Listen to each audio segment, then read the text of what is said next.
that it's more difficult to influence a person if he keeps his thoughts in purity. Yes, absolutely. When faced with various religions, it is very difficult to influence Muslims.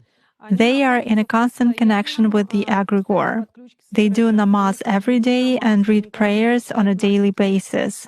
They are constantly under some kind of a dome, so it is very difficult to influence them. When you start impacting a person, he begins to address in a prayer. Indeed, many of them are very different from those who come to church only when everything is bad in their life. They come to pray, and then for 5 years they forget about God, some canons, and so on.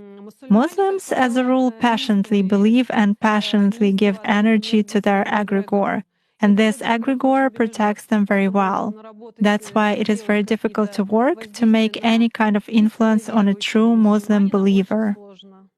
Is this some kind of a good egregore? Well, for them, yes. This egregore is good for adepts who contribute good energy to it. How do you sense it? For instance, you have found an energy trace of such person. What's next? Do you try to drag him somehow to visualize this threat and you fail? Or how do you do that? It disappears. I cannot get a grip on it. I focus on it, but something immediately knocks me out of the flow, just like that. Or I visualize the person in front of me clearly and can affect him even at a mental level, but some image is not created in my mind at all. I even look at a photo, reproduce an image, but it vanishes from my mind. Thus, I can clearly see that a person is covered with something. Does this only work with Muslims? It does for me. Nowadays, there are very few people among Christians who truly believe.